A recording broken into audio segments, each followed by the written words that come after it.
It's me, Mikey Pipes, and this video is the installation, a replacement retrofit. We took out a 2.5 ton ream R22 system that included the outdoor condenser, the indoor blower, the air handler, and the line set, the drain pan, condensate, and we had to redo the electric. Started there at around 7:35, keys the ignition at 12:30. And Daniel, if you're watching, I gotta admit, I am very, very impressed.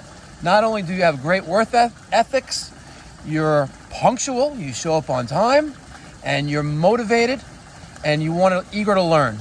And those 4 will equal 5, a great, successful career. Stay tuned, watch this video. Great job, Daniel. Thumbs up. Timer flash 7 times, BTU system.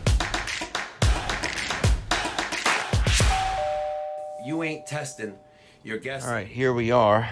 This is the 2.5 ton ream condenser, the rectangle. We have a short little line set. Right on the other side of this wall is the air handler. The other Mike got the recovery machine. Daniel's son is gonna get that set up. We're gonna pump this down. I got the Testo R22 gauges there. And I'm gonna start disconnecting in the attic. Let me show you the attic. All right, so here is the air handler. All right, this looks like to be my return. This is my supply. I'm gonna have to get a little creative here because you didn't want to replace the ductwork. I don't know why, but he didn't want to replace it, and it is what it is. I could bring a camel to water, but can't make a drink. So it is what it is. And as you can see, our line set is probably about 15 feet total length. Perfect. And here's our line voltage. There's no switch there, so other mic is gonna find the circuit breaker. Let me start taking this thing apart. I got my knee pads on. Knees are starting to hurt. Getting old. Getting old. Still have liquid coming out of this hose if I crack it. This is closed? Yeah. Because you're always gonna have something in there. Just go like this. Okay, there you go. Seems like a lot. Yeah, because you have in the hose. You're always gonna have some there. I never recovered it No? job, so. It always had gotten it out? I've always seen it with this field piece. No, we never recovered. Oh, you never recovered? Yeah. Yeah. Big difference. No. Get like a Sawzall or something from the truck. Let's cut the line set out. All right. And then we'll push this condenser off to the side. And then there's a shovel in the back of the truck, a small little shovel. Try to level the dirt. You know, we probably could reuse the pad that's there and put a new pad on top of it. Just give us some more elevation. Right. And let's also try to favor more forward, because I'm gonna come straight down with the new line set and end in right here. Right. The whip's long enough, we should be good. Right. You good? Yep. Okay, just don't hit the car. Yeah. All right, let me show you. You hold the phone. Okay, this is a ZoomLock, and just takes out like that. So we have the 7/8 jaw in there now. I'm gonna take that, put it off to the side. We'll take the 3/4. That's what we're working with. And that just slides in there, locks in place. We're gonna make sure she's working. Hold down the button. She works. Okay, now, see that pipe up there? That 3/4? We're gonna take that 3/4. We're gonna extend. We're gonna put a 90 on there. It's a long-term 90. This is this. All right, and we're gonna come down to here. Capiche? Yep. All right, let me show you how we do it. Now, let's grab another length of 3/4 over there. And perfect. Let's take the scratchy paper, which is right there. Now it does come with a, I wouldn't take that out yet. Because when you scratch, you may get some stuff in there. See, smart. It does come with a piece of like Brillo, not Brillo, like a scratch, like a pad. And I think they want you to use that because this one actually takes off a little some dirt and stuff, and I think that one does it more refined. But I've been using this with much success. Knock on wood. All right, very good. Now we're gonna see what kind of measurement we need, because we're going to connect from there to here. Just move the ladder over us a little bit. Let's hide this off to the side. Grab me that. Let's see. Let's actually spin this around like this and try to just, let's actually, you know what? Let's take out the plug out of there at the bottom. All right, now, before we do anything else, I'm gonna show you the right way of doing this. There's a tool there, a gauge. Right there, see that thing right there? Perfect. All right, so hold the phone in for a second. Now this, is this the one? No, it's this one. All right, as you can see, we have 3/4 and 3/8, and that goes in there like that. Like that. Now, we're supposed to mark right there. So I'm just gonna take a Sharpie, like my Sharpie. Mm-hmm. We're gonna mark it right there, just so we can see it. And I see it right there. And now this fitting has to go to that point. Okay. All right, so this is gonna go in. We also need to deburr. Sorry. One more thing. We're gonna deburr the inside and the outside. Okay.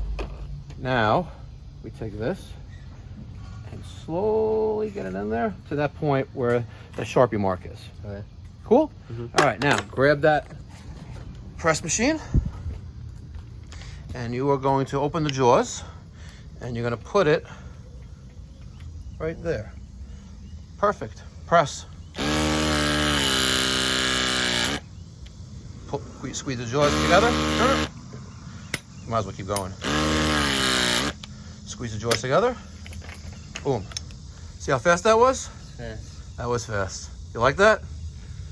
I don't know. Oh, Daniel's son is undecided whether he likes that or not. What's It just seems. I don't know. Oh, you know what? Because when you were in school, the professor said, no, this is garbage. Yeah, but it just seems like it's too good to be true. Right.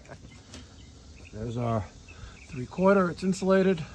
The other mic went to get some more 3/4 PVC. We're going to extend the drain down to here, and we're good. But now we're going to silver solder with Stay Bright 8 by the Harris Company, a Lincoln Electric company. They're not a sponsor, but maybe one day they will be. Daniel's son already cleaned and deburred and reamed both sides. Did he do that one too? Yes, he did. Look at that. And that is going to go right there. However, we're a little bit too long. But also another observation, you're a little too close to the house. What do you think about that? You think you're too close to the house? Well, you know what your clearances need to be? Learn something new every day. Daniel's son. Okay. That's his nickname. Let's find clearances. When installing, allow sufficient space for airflow clearance, wiring, refrigerant piping, and service. Allow 24 inches clearance to service end of unit and 48 inches above. For proper airflow, a 6-inch clearance on one side of the unit and 12 on all remaining sides must be maintained. So there's your answer. You have to have a minimum of 6 inches from there and 12 inches all the way around. So technically, you're good. That's more than 6 inches, technically. You want to move it? I would probably extend it to the end of the pad right there, just to get another couple inches. The end of the bottom pad? Yeah. So let me help you on this side. Good. Give it a little bit extra. There we go. Nice.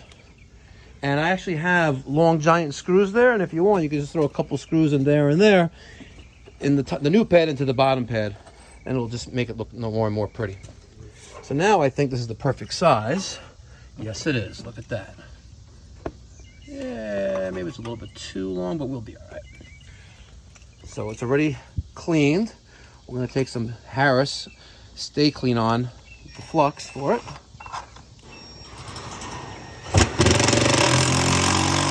There we go. Look at that. We're going to take some Stay Clean. And I already cleaned the inside of that swedged 3/4. Put this off to the side right there. And I'm going to put some more of that Stay Clean right there as well. And this is going to slide right in there. And I'm going to make sure that I have enough room to get this in there next. All right, so there's that. Now, let's get our torch out and ready. Got my B tank. That's regulator's already open. And that's cracked open as well. Good. Let's get a torch tip. Got one right there. Good. I'm gonna take some wet rag. This is compliments of Godzilla's Sugar Daddy, Peter Smart. Thank you so much. I've been using it, as you can see. Not that much, but I've been using it. They were asking about it yesterday on the TXV. Yes, they were. And they were right. I should have had you go to the truck, or I should have went to the truck and got it, but we didn't. It was hot as balls up there, right? It was. So we're gonna wrap this around there, and that's gonna absorb the heat that's created by the flame, which is not as intense as it would be if we were brazing. All right, there we go. Turbo torch, nice blue tip, and just like solder, there we go. I'm gonna heat this up.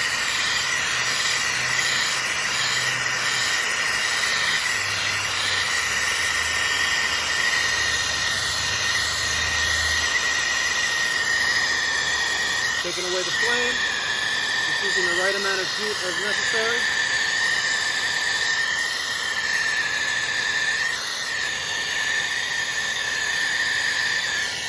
And there we have it. Now, if we want, once that cools off, we'll take a wet rag, a real wet rag, and dry that off and clean it up. Capiche? What do you think? Yeah, sounds good. Sounds good? What do you think? What do you think about the Stay Bright 8? I think it's good. I've never used it. I think it's great. Well, guess what? You're going to use it on this. It makes more sense to me than brazing. Yes, because what's the biggest benefit, you know? It's more flexible. And? Doesn't get so hot that you're carbureting the inside. Look at this, guys. Daniel's son hit the nail on the head. When you braze, you have to flow nitrogen. And a lot of guys don't flow nitrogen. They say they do, but they don't. And if you don't, you're going to have carbon forming on the inside of the piping due to the extreme heat. And you're also weakening the copper as well a little bit, in my opinion. But this is a great alternative. We're done. Now I could take my ZoomLock and connect that once it's cool. Cool. That's a good question. Do I always use the bender for the 3/8? Sometimes. All right, here's my 3/4. There's my connections. There's the penetration through the wall. All right, and I probably have enough here. And it looks like I could probably just go right into it. So let's cut this.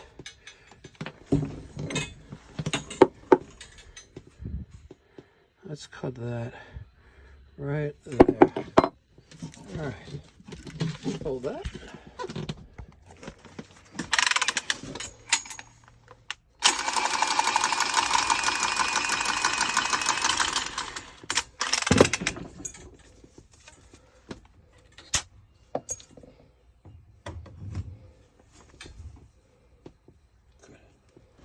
This is going to go there. Good. Right there. And I'm going to cut this right there. Now, yes, I should be using the gauge, the depthness gauge, but I've done hundreds of these. I know how far it needs to go in. You kind of get the sense, the feel of it. That's going to go in there like that. All right. Let's take our scratchy paper. Let's clean off this end, and then we'll deburr it. Yeah, you're gonna do it. Take a little bit of the Stay Clean, and let's apply a little bit to the piping, the tubing. Perfect. And then get that there.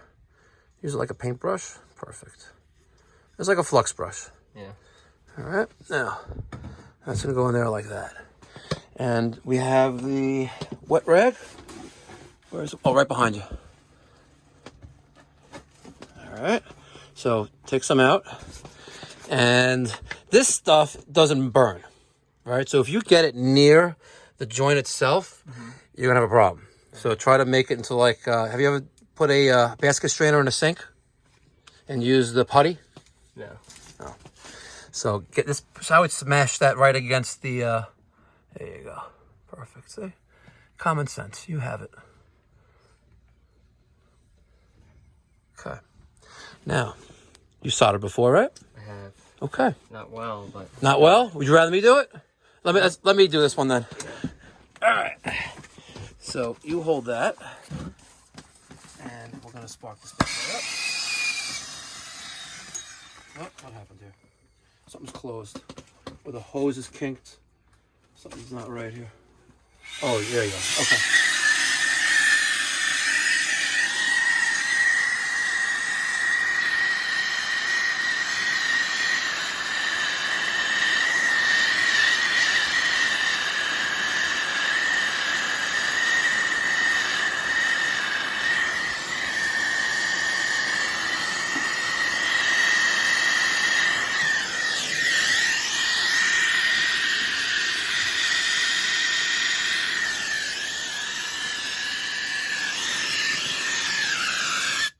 And another great thing about this is if you notice, I had some drops of solder hit the pan, right?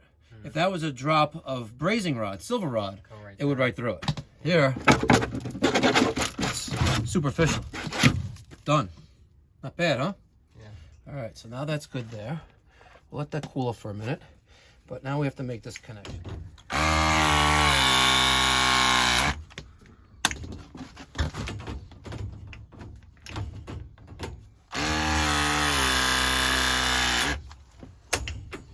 Okay. Easy peasy. You ready for more schooling, Daniel's son? Yeah. Yes, he is. Okay. Some of you guys know what this is. It's made by Carrier. And it has a little radio antenna on top. And inside there's a control board and a Motorola, I believe it's cellular communication module here, on a proprietary network. This is the module for the old LIPA Edge thermostat. The LIPA Edge thermostat allowed the utility company to set back, you know, at certain times of peak times of day and months, whatever, allow you to them to control your air conditioning and or your heating. So this matches with a proprietary thermostat, which has to be used with this. If you don't use this, you throw it in the garbage. You got to take this out. As you can see, stat is there. These are my wires to my stat. This one, I don't know what happened there. Why that's like that, I have no idea. But this, he did tell me, the client, that it controls his heating and his air conditioning. So this wire is stat, right? And I have red, I have white, I have green, and I have blue. So fortunately, we might have to get a little creative here, because here is my R, H, and W. So I need absolutely 2 wires for heating control. So let's say I have, you know what, we can make it work. It's just that the thermostat, unless there's another wire there. No, there's only 4 wire. Hold on for a second. Let's see. 4 wire. Let's trace this out. Let's trace out this 4 wire and see where it goes. This one went to the air handler, so that's not it. It goes here. Oh, what do we have here? Looky what we have here. We have a little bit of an interesting thing right here. Where does this wire go? That's boiler. That is boiler. So that is boiler. And this is R. And this is going to be probably G, and this is going to be Y. But I need these 2. I need those 2. Because I only have 4 wire going in there. Just come out easily. No, it's screwed down. But it goes down there. Kind of with this wire as well. It goes a different hole. This is going to be interesting. Let's go check out the thermostat. All right. There's this hole leads to the hallway, which is the thermostat location, which is below this return. It's 14-inch return, right? I only had 4 wires going down there. So we ran new 5 wire. And if I had 8, I would have ran 8, but I don't have 8. So white In blue, blue becomes RH, white becomes W. Here is my boiler, this TT on my boiler. So if I to do this, you know, that zone comes on. So this is gonna go to white and blue, and the other ones is my RC, green, and Y. And like I said, if I had 8 wire, we'd run it, but I don't, because I don't do heat pumps. Great question, Daniel's son. We do not have a common that we're using to the thermostat. Okay. You look puzzled. Because I don't remember ever wiring a unit without a common. Well, if you need common, most importantly for Wi-Fi thermostats, and if you're not using batteries. Okay. Alternatively, we can run another wire, like a 2-wire, if you want to do that, and then we'll have R, H, and W directly to this, and all of these wires will be utilized, except the white wire will be utilized by the air handler and the air conditioning system. So the white wire won't be utilized. Blue will become common, green is fan, red is RC, and yellow is Y. But we don't need common. You don't need common at the thermostat. How are we gonna, where is the common gonna come from then for the condenser outside? Air handler. Okay. Capiche? Yeah. All right, you'll see. All right, so this is thermostat.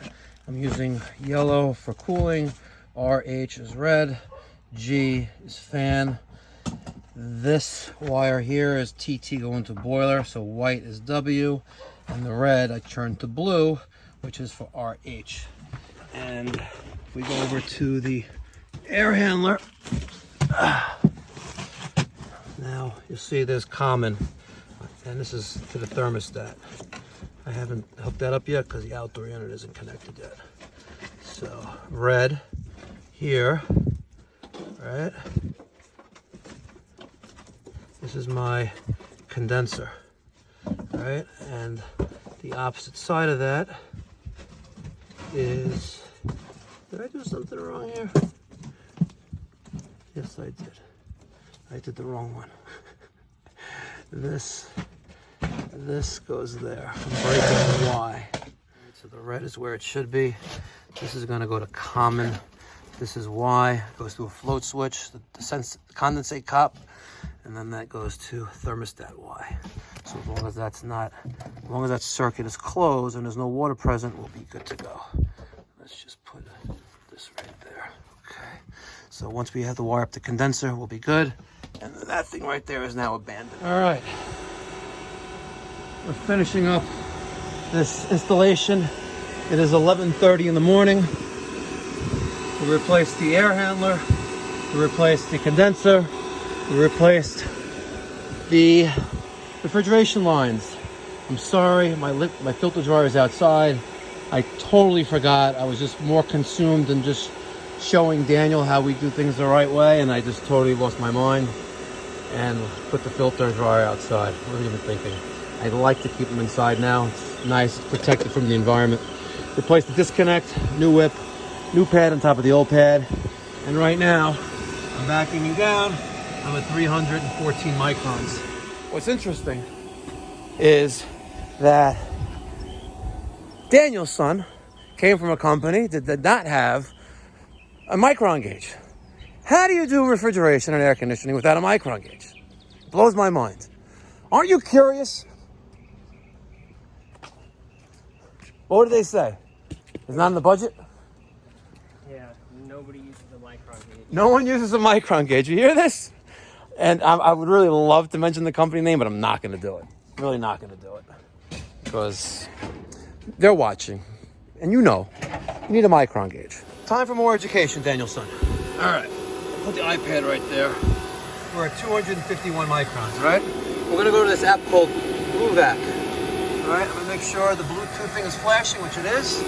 Update available. No, not now. Oh, of course, check for updates. Oh my God! All right, take 246 microns. It's asking me to connect. I'm gonna hit the connect button. It says I have no BlueVac gauges saved. Why not? Hold down to scan. Of course, I have to update. Now I lost my thing. Come on. Bluetooth on. Bluetooth is on. Don't mess with me, buddy. Let me just touch that. Maybe you'll find it. Pull down the scan. Sorry for the glare, guys. I'm gonna let this connect. So it's found HVAC Pro. I'm gonna save and connect. Now we're gonna connect, and we're gonna dismiss. And we're there. We're in PSI. I don't want to be in PSI. I want to be in microns. Let me find out where that is. Microns, right there. Save. All right, as you can see, we're at 123.4, 0.2, 0.1, and dropping. And sorry for the glare, guys. So we're gonna start a decay test. Let's restart recording. I think it's this one. Yes, so I'm gonna isolate. I'm gonna close this valve and that valve. Expect that to jump, it's okay. We'll start decay test. But I can tell you she's already going down. We're gonna be good. In less than 30 seconds or less than a minute, it's gonna say, congratulations, passed decay test. Sorry about the glare, guys. I'm trying to do my best here. All right, look, pass. The decay has passed. What would you like to do? We're just gonna quit because we're done. These are closed. That's closed. We turn off the vacuum pump. And now we're gonna take off the two caps right there. And Daniel's son is going to open the king valves. And when you crack it open, immediately take off that. Right after, like, you slowly crack it open, you don't want to like get any of the oils and stuff on that.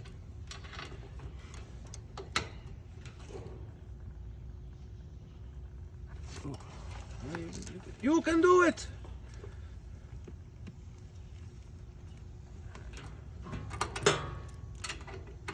How about the leverage? There you go. Pop that off. Perfect. Put that off to the side. We don't want to get any dirt in that. He's going to continue to open the service ports. And I am going to put away the blue VAC Plus Pro micron gauge. Turn it off. It's a 9-volt battery. You don't turn it off, it'll die.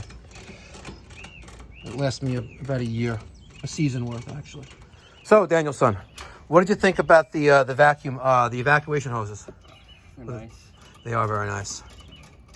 You can pick these up at True Tech Tools.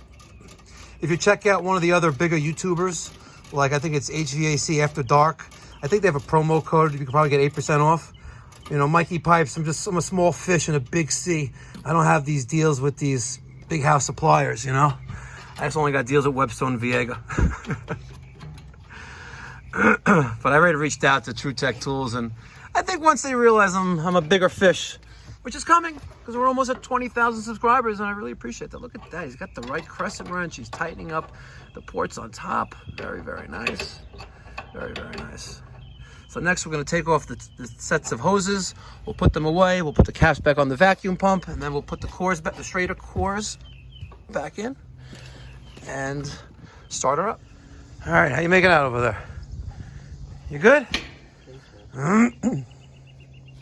Okay, because as soon as you're done with that, you can take off the straighter core tools. We will, well, you will fire up. Let me just take off stuff off the top. I lost a little baggie of my Stay Bright. My wet rag. All right, whenever you're ready, put the cover back on and plug her in. One observation while you're screwing that in. Yeah. The whip, I would have done a little differently. I would have went off the side here, right, and used the 90 that on one end, and put this straight on the bottom of the condenser to create a drip leg. And I would have made it the right length so it's nice and pretty. You live, you learn. It's okay. I'm sure the last company you worked for really didn't pay attention to small detail. No. But if you've been watching my videos, or maybe you've heard this before, a good technician is observant of his surroundings. Yeah. Because what's around you can give you a great day or a horrible day.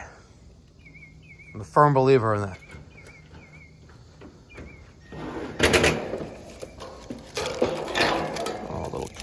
want to put gauges on it? Nope. Start it. Nope. Here you go. Your first commissioning.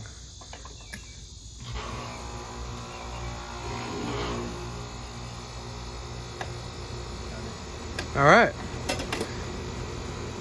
What do you think? All right. Now, grab the smart probes because there's no hoses there for refrigerant loss. You know, we got exactly almost 15 feet of line set. I don't want to have to add anything unless I have to.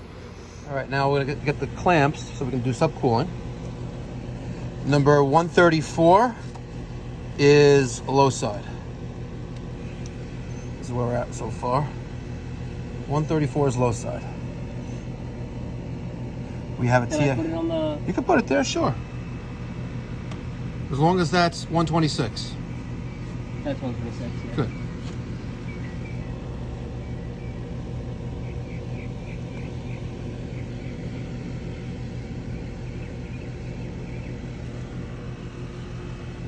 All right, so you'll see what we have. We're dropping on subcooling, and the target is usually around 10. It says it right there, indoor TXV subcooling, 10 degrees. And once this thing, cools, and runs, we should be closer to 10. Because we really have like 15 feet of line set. Maybe 17, So let's just let this settle up for a little bit and we'll see what's going on. All right, it's been several minutes. She's moving around between 9.2 to 11.3. Sorry, 10.3 on subcooling. She's good. It's also 85 degrees inside. And I'm happy, I'm content. We're good. We're very good. She's nice. She's very nice. What do you think, Daniel? Is it nice? It's nice. It is nice. It's a nice. You know what time it is now, Daniel, son? It's time to proudly identify that we installed this system.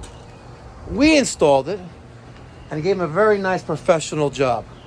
And the only thing that we didn't do is pick up the little bit of debris that's right there. And we're going to do that before we leave.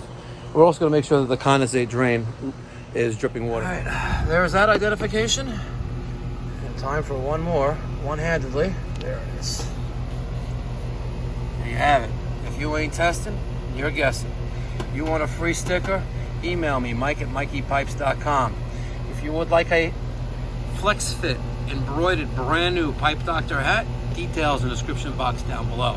If you want an official Pipe Doctor t-shirt in large or extra large, details in the description box down below. And if we're in your service territory, which is New York, right there, New York City, Western Nassau County on Long Island, call 516-348-6300. We'd love to help you out. And remember, good quality isn't cheap, and cheap isn't good quality. Keep that in mind when calling. Just gonna sweep off the two pads. We kept the original pad that was used by the ream rectangle. As you notice, it wasn't the right size anyway.